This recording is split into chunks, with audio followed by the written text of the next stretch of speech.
Office থেকে বেরিয়ে বাস স্ট্যান্ডে বসলো অনিমেষ। রাত প্রায় ৯টা। আজ আর বাড়ি যেতে ইচ্ছা করছে না তার। সকাল থেকেই দিনটা খারাপ। আজ কেন? কোন দিনটাই বা তার ভালো যায়?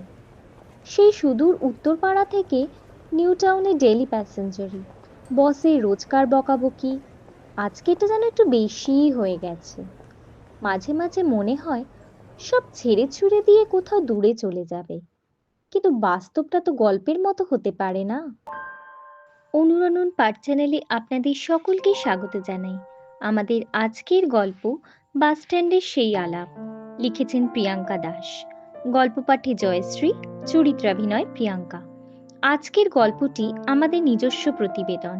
গল্পটির সত্য কেবলমাত্র অনুরণন পাঠ চ্যানেলের জন্যই প্রযোজ্য। মাথা নিচু করে বাস স্ট্যান্ডে বসে থাকলো অনিমেষ। মনে পড়ে গেল একসময় সে বিশাল বড় লেখক হতে চেয়েছিল, কিন্তু বাদ সাধল তার মধ্যবিত্ততা। কলেজ শেষ না হতেই বাবার রিটায়ার করা, বোনের পড়াশোনা আর পেনশনের অভাব, এই সব মিলিয়ে বাধ্য হয়ে তাকে কাজ খুঁজতে হলো। কৃতি ছাত্র হওয়া সত্ত্বেও কর্পোরেট জগতে স্মার্ট কমিউনিকেশন আর ফেলোশিপ না থাকায় একটা সাধারণ চাকরি তার একমাত্র আশ্রয় হলো। ৫ বছর ধরে সেই চাকরিই আঁকড়ে আছে সে। লেখালেখি, আজ কতদিন তার সেই খাতা ধরা হয়নি, সেটা ভাবলে অবাক হয় অনিমেষ। হাতে গোনা মাইনে, ফ্ল্যাটের লোনের কিস্তি আর বাজারের ক্রমবর্ধমান দামের সঙ্গে লড়তে লড়তে তার সঞ্চয়েও বিশেষ কিছু নেই।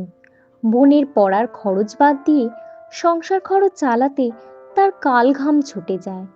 আজ বস যেভাবে রেগে গেছেন, চাকরিটা কতদিন টিকিয়ে রাখতে পারবে সেই ভয় তাকে গ্রাস করছে।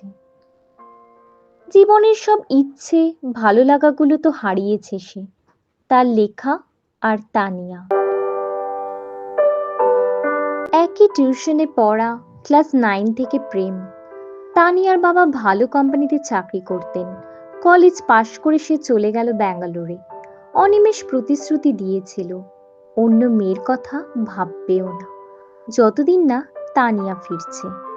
৩ বছর মতন ওরা লং ডিস্টেন্স রিলেশনশিপেও ছিল। তারপর ১ বছর পর তানিয়া তাকে জানালো সে কলকাতায় আসছে।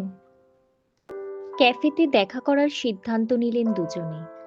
নির্দিষ্ট সময়ের ৫ মিনিট আগেই ক্যাফের দরজায় এসে দাঁড়ালো অনিমেষ। পরনে তার হালকা নীল রঙের একটি শর্ট কুর্তা এবং ডেনিম ফিটিং জিন্স।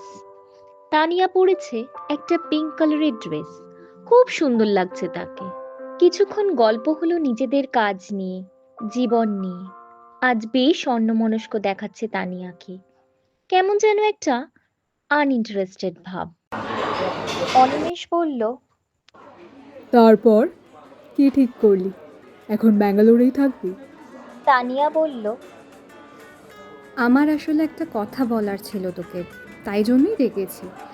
আহ, হ্যাঁ, বল না। অবশ্য আমারও তোর সাথে অনেক কথা বলার আছে। আজকাল তুই এতটা বিজি থাকিস, ফোনে তো সেরকমভাবে কথাও বলা যায় না। হ্যাঁ মানে আসলে আমি বলতে চাইছি, মানে কথাটা কিভাবে বলবো, তুই কিভাবে নিবি বুঝতে পারছি না। এই, তুই আমার সাথে কবে থেকে এতটা ফর্মাল হলি বলতো? কি ব্যাপার? কোনো সমস্যা হয়েছে নাকি? সমস্যা মানে আসলে আমি তো ব্যাঙ্গালোরে গেলাম প্রায় অনেক দিন হয়ে গেল।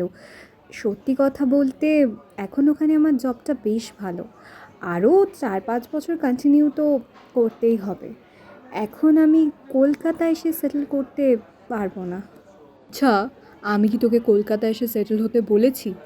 আমি তো জানি তোর ক্যারিয়ার এখন ব্যাঙ্গালোরে কতটা ফ্লোরিশ করছে। And trust me, I am so happy for you.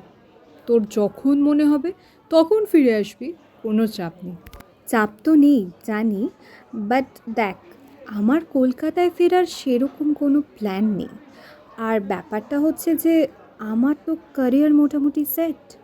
আমার বাড়ির থেকেও বিয়ের চাপ দিচ্ছে, বুঝতেই তো পারছিস। বিয়ে? এখনই তো বিয়ে করাটা নট পসিবল, তুই তো জানিস। যতদিন না বোনের পড়াশোনা কমপ্লিট হচ্ছে, আর তারপর বাবা মা সংসার খরচ সবই তো আমার ওপর। আর আমার স্যালারিটাও তো তেমন নয়। ঠিক আছে, তুই আমাকে একটু সময় দে, এই 1-2 বছর, দেখছি আমি কিছু করতে পারি কি না। কিছু মাইন্ড করিস না, বাট তোর যা স্যালারি কত হাইক হবে তুই বল? অন্য কোম্পানিও যদি জয়েন করিস তাও তো এমন কিছু নয়। তারপর তোর বাড়ির লোক, তোর বোন, সবার দায়িত্ব তোর ওপর সেখানে। আর তাছাড়া এই লং ডিস্টেন্স জিনিসটা না আর ওয়ার্ক করছে না, বুঝলি? কিছু মনে করিস না, but I don't think that I can wait anymore. I think we should not continue this relationship. আমি সব বুঝতে পারছি তোর প্রবলেমটাও। তুই আমাকে একটু সময় দে, মানে অ্যাটলিস্ট 1টা বছর, আমি ঠিক কিছু একটা করে নেব। তুই বুঝতে পারছিস না অনি? কী করবি তুই? তোর স্যালারি এখন কত? 12,000 টাকা।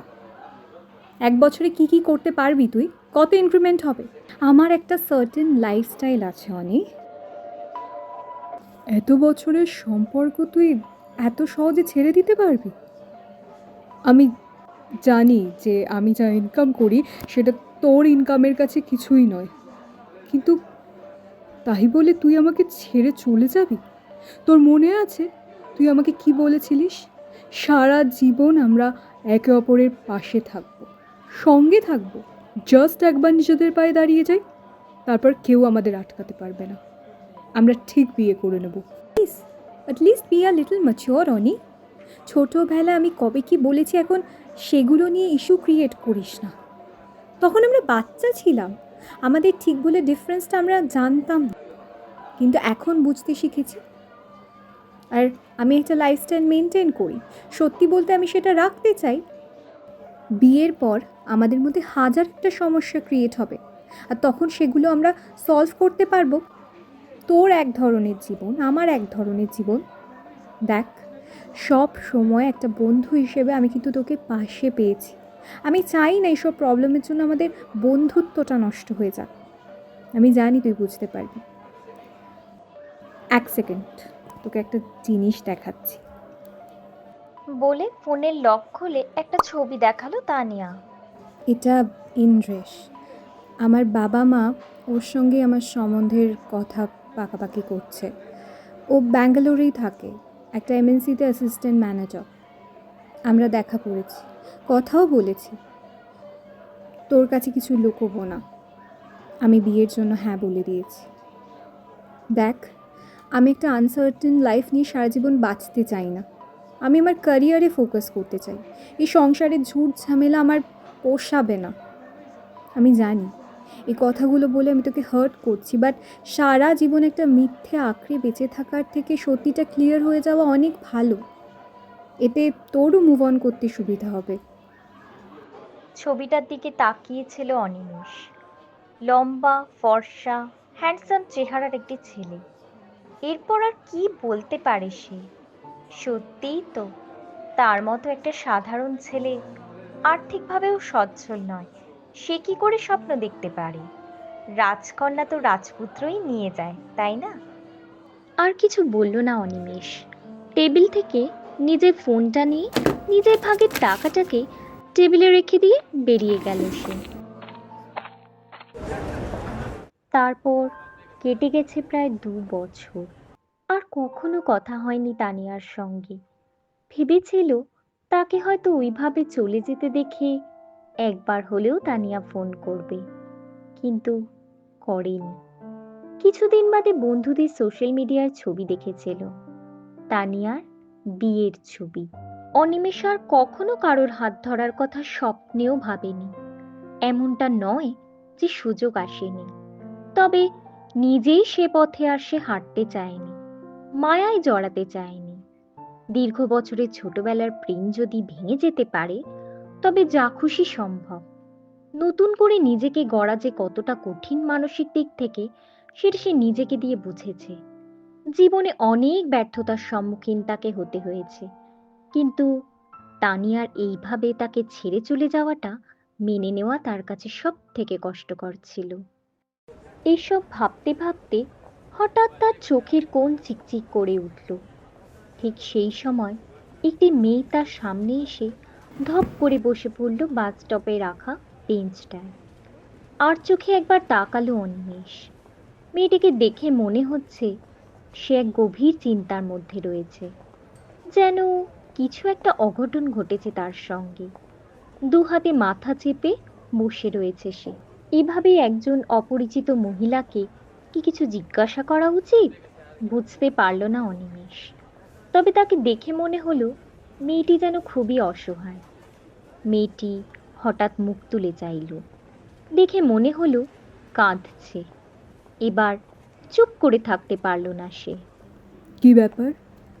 কিছু হয়েছে কি? আপনাকে দেখে মনে হচ্ছে খুব টেন্স। মেয়েটি উত্তর দিল, হয়েছে বলতে আসলে আমার পার্সটা কেউ চুরি করেছে।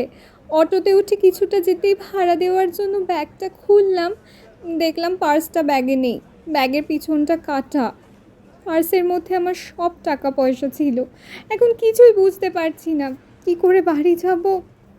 ব্যাগটা কেটে দিল আর আপনি খেয়াল করলেন না? অদ্ভুত। আসলে আমার অফিস থেকে অটো করে বাস স্ট্যান্ডে আসতে হয়। বুঝতে পারছি না ব্যাগটা কী করে এরমভাবে কেটে দিয়ে চলে গেল। আর অটোওয়ালাকে অনেক কষ্টে বুঝিয়েছি ভাড়াটা পরে দিয়ে দেবো বলে, কিন্তু বাসে তো সে কথা শুনতেই চাইছে না। আর তাছাড়া আমার ইউপিআইটাও কাজ করছে না, সার্ভারটা ডাউন বলছে। কার মুখ দেখেছে বাড়ি থেকে বেরিয়েছিলাম। দূর। অনিমেষের একটু করুণা হলো মেয়েটার প্রতি। কোথায় বাড়ি আপনার? হরিদেবপুর। বাসে করে গিয়েও আবার অটোতে যেতে হবে। এখন এতটা রাস্তা কি করে যাব কিছুই বুঝতে পারছি না। রাতও তো বেশ অনেকটা হলো। চলুন, আমি আপনাকে বাসে তুলে দিচ্ছি। আর 200 টাকা আপনি রাখুন, আশা করি এতে হয়ে যাবে। মেয়েটা অবাক হয়ে তাকিয়ে থাকলো অনিমেষের দিকে। তারপর একটু ধরা গলায় বলল, আপনি আমাকে বিশ্বাস করলেন? বিশ্বাস না করার কি আছে? আপনাকে দেখে মনে হচ্ছে সত্যিই হয়তো আপনার সাথে কোনো একটা দুর্ঘটনা ঘটে গেছে। আমি অনেককে রিকোয়েস্ট করেছি জানেন, কেউ বিশ্বাস করতে চাইছে না, ভেবেছে আমি ফ্রড। তাই তো আমি আর কাউকে কিছু বলিনি। আর আপনাকেও তো রিকোয়েস্ট করিনি, কিন্তু আপনি তো নিজের থেকেই আমাকে হেল্প করতে চাইছেন। দুনিয়ায় আমরা সবাই অনেকভাবে ঠকে থাকি। আপনি একজন মহিলা, এত রাতে অসহায়ভাবে একটা সমস্যায় পড়েছেন। একজন সহনাগরিক হিসেবে আমার মনে হয় আপনাকে আমার হেল্প করা উচিত। আর আপনি যদি আমাকে ঠকান তাহলে আরেকবার না হয় ঠকবো, কিন্তু তাই বলে আমি একজন মেয়েকে এই রাত্রিবেলা এইভাবে একা তো ছেড়ে দিতে পারি না। তাহলে আর মানুষ হয়ে লাভ কী হলো বলুন? সত্যি, আপনার মতো যদি সবাই ভাবতো তাহলে রাস্তাঘাটে কোনো মেয়ের কোনো বিপদ হতো না। Thank you so much. আমি প্রণালী ধর। আমি আপনাকে প্রমিস করছি, যেই না আমার ফোনে সার্ভারটা এসে যাবে আমি সঙ্গে সঙ্গে আপনার টাকাটা আপনাকে ফেরত দিয়ে দেবো। টাকাটা ফেরত দেওয়ার কোনো প্রয়োজন নেই, আপনি ওটা রাখুন। তা কি করে হয়? আপনি আপনার ফোন নাম্বারটা আমাকে দিয়ে দিন, আমি আপনাকে টাকাটা পাঠিয়ে দেবো। আপনি আমার অসময়ে আমাকে এতটা হেল্প করলেন, আমি টাকাটা আপনাকে ফেরত দেবো না? এটা কি করে হয়? বললাম তো, ইটস ফাইন, আপনাকে টাকাটা ফেরত দিতে হবে না। চলুন, বেশ রাত হলো, আমরা এবার বাসের দিকে এগিয়ে যাই। আপনি তো অনেকটা দূর যাবেন, আর আমাকেও অনেকটা দূর যেতে হবে। এরপর বাস পেতে সমস্যা হতে পারে। আপনাকে বাসে উঠিয়ে দিয়ে আমি আমার বাসের দিকে এগিয়ে যাব। দুজনে বাস টার্মিনাসের দিকে এগিয়ে গেল। আসলে আমার মনে হয় আপনি যদি আপনার নাম্বারটা আমাকে দেন আপনার গার্লফ্রেন্ড খুব রাগ করবে, এই জন্যই এই নাম্বারটা আমাকে দিতে চাইছেন না। কোনো অসুবিধা নেই, আবার দেখা হবে নিশ্চয়ই, তখন আমি আপনাকে আপনার টাকাটা ঠিক ফেরত দিয়ে দেবো। আপনি যেটা ভাবছেন সেটা কারণ একেবারেই নয়। আমার কোনো গার্লফ্রেন্ড নেই। আমি একজন অসহায়কে সাহায্য করছি, আবার সেই সাহায্যের জন্য টাকাটা ফেরত নেব, সেটা আমার শিক্ষা নয়। তাই জন্যই বললাম। ওকে দেন, চলি তবে, আশা করি আবার দেখা হবে। সামনে দাঁড়ানো টালিগঞ্জের বাস। অনিমেষ দুটো 100 টাকার নোট বার করে প্রণালীর হাতে দিয়ে দিল। প্রণালী বাসে উঠতে যাবে, এমন সময় অনিমেষ বলল, বলছি নাম্বারটা এক্সচেঞ্জ করে নেওয়াই বেটার। আপনি একটা কাজ করবেন, বাড়িতে গিয়ে আমাকে একবার জানিয়ে দেবেন আপনি ঠিকঠাক পৌঁছে গেছেন। আসলে এত রাত হয়ে গেছে, তাই জন্য বলছি আর কি। বলুন আপনার নাম্বারটা। এই দেখেছেন, আপনার নামটাই তো জিজ্ঞাসা করা হলো না। সত্যি আমি না খুব বড় একটা স্টুপিড। আমার নাম অনিমেষ, অনিমেষ লাহিড়ী। এরপর হেসে প্রণালী বাসে উঠে গেল। অনিমেষের বাড়ি পৌঁছতে প্রায় 11:30 বেজে গেছে। টেবিলে খাবার সাজানো। মা বললেন, কি রে, এত দেরি করলি? আচ্ছা, তোর কি কোনো কাণ্ডজ্ঞান নেই? হ্যাঁ, ফোন করবি তো, কত রাত হয়েছে দেখেছিস।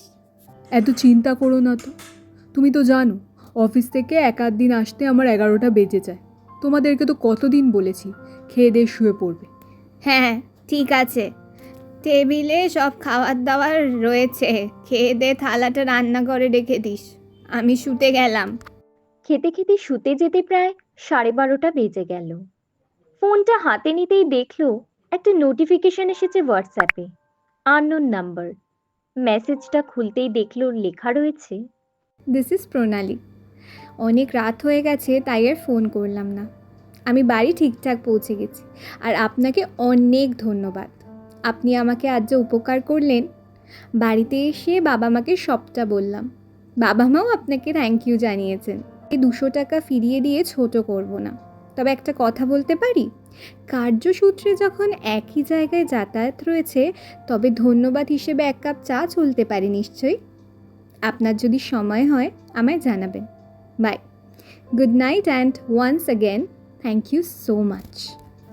প্রোফাইল পিকচারটা একটা সুন্দর শাড়ি পরা প্রণালী। তার মুখের মধ্যে একটা অদ্ভুত মায়া আছে। চা, তাকে চা খাওয়ার আমন্ত্রণ জানিয়েছে প্রণালী। কিন্তু সেটা কি আদৌ ঠিক হবে? আবার নতুন করে যদি সে মায়ায় জড়িয়ে যায়? শুধু গুড নাইট লিখে ফোনটা সাইডে রেখে শুয়ে পড়ল অনিমেষ। আজ অফিসে কাজের মাঝে আবার সেই এক রুটিন, সেই কাজের চাপ, সেই বসের চাপ। তবু ফুরফুরে লাগছে তার। মাঝে মধ্যে প্রণালীর মুখটা মনে পড়ছে। লাঞ্চ আওয়ার হতে আর আধ ঘন্টা বাকি। ফোনটা নিয়ে নোটিফিকেশনটা চেক করলো। না, কোনো মেসেজ আসেনি।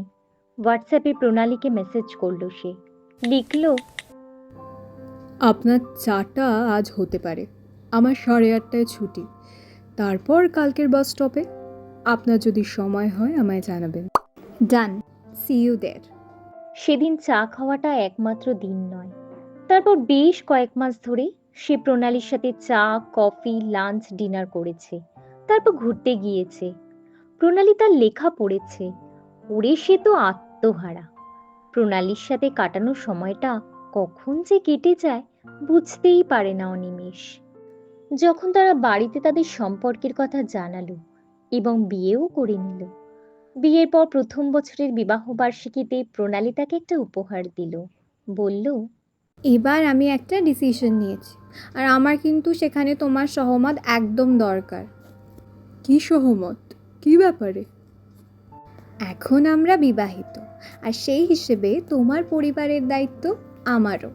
তাই আমি ডিসাইড করেছি যে তুমি আবার লেখালেখি শুরু করবে। আর হ্যাঁ, আমি জানি তুমি কি বলবে, চাকরির সঙ্গে সেটা সম্ভব নয়, তাই চাকরিটা তুমি ছেড়ে দেবে। কি বলছো বলো তো তুমি এসব? মজা করছো নাকি? চাকরি ছেড়ে দেব? চাকরি ছাড়লে সংসারটা চলবে কি করে শুনি? আর পুরো দায়িত্বটা তোমার একার কাঁধে, এটা কি করে হয় বলো তো প্রণালী? তোমার বাবা মায়ের দায়িত্বটাও তো আছে তোমার ওপর। হ্যাঁ আছে, তাতে কি হয়েছে, ওসব আমি ম্যানেজ করে নেব। আচ্ছা, আমরা তো ইকুয়াল রাইট নিয়ে কথা বলি। আজ যদি আমি চাকরি ছাড়তাম, তখন তুমি আমার দায়িত্বটা নিতে না? তাহলে সেইভাবে আমিও তোমার আর তোমার পরিবারের দায়িত্ব নিচ্ছি। আমি এটা বলছি না যে সারা জীবন তুমি চাকরি ছাড়া থাকবে, বাট কোথাও না কোথাও তো শুরু করতে হবে, একটা ট্রাই তো করতে হবে। আমি তোমার লেখা পড়েছি, আমার ভীষণ ভালো লেগেছে। আমার মনে হয় তোমার এই লেখাটা চালিয়ে যাওয়া উচিত। সেটাই তোমার আসল জায়গা অনি। আমি কোনো কথা শুনবো না। একবার আমাকে বিশ্বাস করো। আচ্ছা বেশ, তুমি কয়েক বছর অ্যাটলিস্ট ট্রাই করো। তার মধ্যে যদি কিছু না হয় তখন তুমি আবার চাকরি জয়েন করে যেও। তারপর কিছুদিনের মধ্যে চাকরিটা ছেড়ে দিল অনিমেষ। তবে এই প্রথম নিজের কথাটা ভাবল অনিমেষ। সাফল্য আসতে তার লেগে গিয়েছিল প্রায় 2 বছর। অর্ধেক কষ্ট করতে হয়েছে প্রণালীকে, কিন্তু তবুও হাসি মুখে চিরটাকাল পাশে দাঁড়িয়েছে অনিমেষের। এমনকি যে সময়টাতে অনিমেষ নিজেও হাল ছেড়ে দিয়েছিল, সেখানেও ভরসা জুগিয়েছিল সে। আজ অনেক বড় লেখক হয়েছে অনিমেষ। তার লেখা বড় বড় পাবলিশিং হাউস ছাপানোর জন্য তার বাড়ির সামনে ধর্ণা দেয়। পূজাবার্ষিকীতেও ছেপে বেরোয় তার লেখা। তাছাড়া অডিও স্টোরি হিসেবে আর সিনেমা সিরিজ হিসেবেও এখন তার লেখা সবার অন্যতম পছন্দ। প্রায় 10 বছর কেটে গিয়েছে। আজও সেই বাস স্টপের সামনে একা দাঁড়িয়ে অনিমেষ লাহিড়ী। বাড়ি ফেরার জন্য বাস ধরতে নয়, তারই বাস স্টপে এসে দাঁড়াতে ইচ্ছে করছিল। এখানে এসেছিল বইমেলায়, নিজের লেখা 17তম বইয়ের প্রকাশে। তার ভক্তদের সঙ্গে ছবি তুলেছে, অটোগ্রাফও দিয়েছে। এসব করে গাড়ি নিয়ে বেরিয়ে যাওয়ার কথা ছিল তার, কিন্তু ভাবল এত দূরে যখন এসেই পড়েছে, একবার যেই জায়গার জন্য তার জীবনটা আমূল পরিবর্তন হয়েছে, সেখানটা তো একবার যেতেই হবে। 10 বছর আগেকার কথা মনে পড়ে গেল তার, একের পর এক। জীবনটা তার একেবারে পাল্টে গেছে। জীবনের একটা অঘটন তার জীবনে এমন বড় একটা গুরুত্বপূর্ণ ঘটনা হয়ে থেকে গিয়েছে, যেটা সে কোনোদিনও ভুলবে না। তাই হয়তো সবাই আমাদেরকে বোঝে না, কিন্তু যারা ঠিক বোঝে, যদি সঠিক জীবনসঙ্গীর সঙ্গে আমাদের দেখা হয়, জীবনটা হয়তো ঠিক এইভাবেই আমূল পরিবর্তন হতে পারে। অনিমেষের চিন্তার রেশ কাটল। উল্টো দিকে পার্ক করা গাড়ি থেকে হাসতে হাসতে নেমে আসছে প্রণালী। পাশে এসে দাঁড়ালো। কি হলো মিস্টার লাহিড়ী? এত বিখ্যাত হয়ে গিয়েও এই বাস স্টপে একা একা দাঁড়িয়ে আছেন? ভাবছিলাম 10 বছর আগে এই বেঞ্চে বসে থাকা 12,000 টাকার মাইনের ব্যর্থ ছেলেটা আজ একজন সফল লেখক হতে পারতো না, যদি সেই রাত্রে এই বাস স্ট্যান্ডে আমাদের আলাপ না হতো। আর সেই রাতে তুমি যদি আমায় সাহায্য না করতে তাহলে কি হতো বলো তো? সেদিন রাতে তুমি আমায় বিশ্বাস করেছিলে, আর আমি বিশ্বাস করেছিলাম তোমার ট্যালেন্টে। বহুদূর আমি জানতাম তুমি ঠিক পারবে। এটাই তো ভালোবাসা অনিমেষ। আর এই ভালোবাসাটা সব সময় তোমার ওই লেখালেখির মতো, একটু সাহস আর অনেকটা বিশ্বাসের উপর ভরসা করে চলতে হয়। আমরা তো কেবল একে অপরের স্বপ্নকে বিশ্বাস করেছি, সেটাই আমাদের সবচেয়ে বড় প্রাপ্তি। তোমার ভালোবাসা আর বিশ্বাসই আমাকে আজকে এই জায়গাটা করে দিয়েছে। চলো এবার ফেরা যাক, বাড়িতে সবাই অপেক্ষা করে বসে আছে। ধীরে ধীরে এগিয়ে গেল দুজনে গাড়ির দিকে।